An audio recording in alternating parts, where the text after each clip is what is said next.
ఇప్పుడు అంటే ఇక్కడ ఈ వికారాబాద్ మున్సిపాలిటీలో మీరు చైర్పర్సన్గా పోటీ చేస్తున్నారు. సో ఇక్కడున్న పరిస్థితులు ఎలా ఉన్నాయి, మీ దృష్టికి ఏమొచ్చాయి ఇక్కడున్న ప్రాబ్లమ్స్? ఇక్కడున్న కొన్ని ప్రాబ్లమ్స్ అంటే ముందు శాటిలైట్ సిటీ అనేది స్థానిక ఎమ్మెల్యే గడ్డం ప్రసాద్ కుమార్ గారు, మా నాన్నగారు తీసుకొచ్చారు. అప్పుడైతే కొంత డెవలప్మెంట్ ఉంది.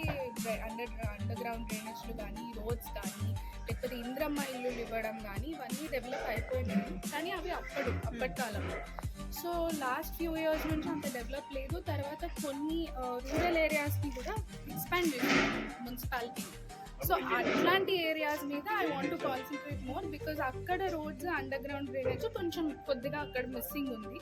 అండ్ చిన్న సమస్యలు ఉన్నాయి, లైక్ స్ట్రీట్ లైట్స్ వర్క్ చేయకపోవడం, or there is no proper way to go to శ్మశానంకి వెళ్ళడానికి రోడ్లు లేవు, కబ్రిస్తాన్కి రోడ్లు లేవు.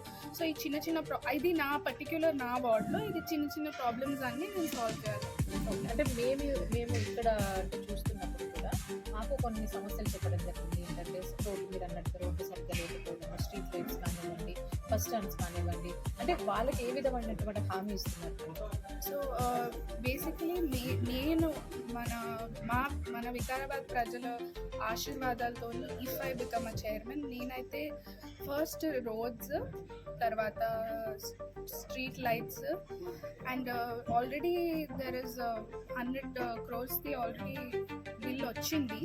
We just have to start the work. స్టఫ్డ్ నుంచి కూడా 70 crores అయినాయి. సో ఇవన్నీ వర్క్స్ ఐ విల్ స్టార్ట్. మళ్ళీ రింగ్ రోడ్ కూడా వస్తుంది. సో పెద్ద బిల్డింగ్స్ అడ్డం సిటీలోకి రాకుండా will go from outer area. And also we have few మా డాడీ ఎమ్మెల్యే ఎలక్షన్స్ అప్పుడు కొన్ని చిన్న things we did not complete. It's because of budget problem. ఇప్పుడు అవి కూడా లైక్ 2500 ఫర్ ఉమెన్ ఇవ్వడం కానీ ప్రతి ఇంటి మహిళకి, అండ్ దెన్ 6000 పెన్షన్లు, కొత్త పెన్షన్లు, పాతవైతే అవుతున్నాయి, కొత్త పెన్షన్లు యాడ్ చేయడం కానీ, మళ్ళీ ఎవ్రీ 18 దాటిన ప్రతి మహిళకి స్కూటీ ఇవ్వడం కానీ, ఇవన్నీ ఒక 6 monthsలో అన్నీ స్టార్ట్ అవుతాయి.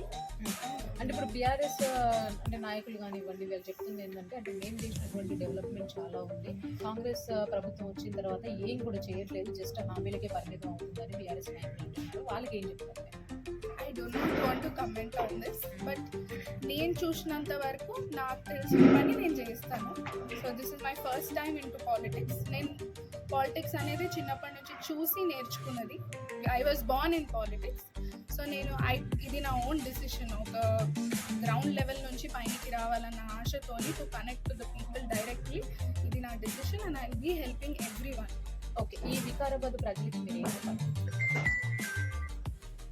మీరందరూ నన్ను ఆశీర్వదించి, నన్ను చిన్నప్పటి నుంచి చూసుకుంటూ ఒక బిడ్డలాగా, చెల్లెలాగా అన్నీ చూసుకొని మీ అమూల్యమైన ఓటు కరెక్ట్ పార్టీకి వేస్తారని నేను అనుకుంటున్నాను. మనం అందరం కలిసి అభివృద్ధి చేసుకుందాం.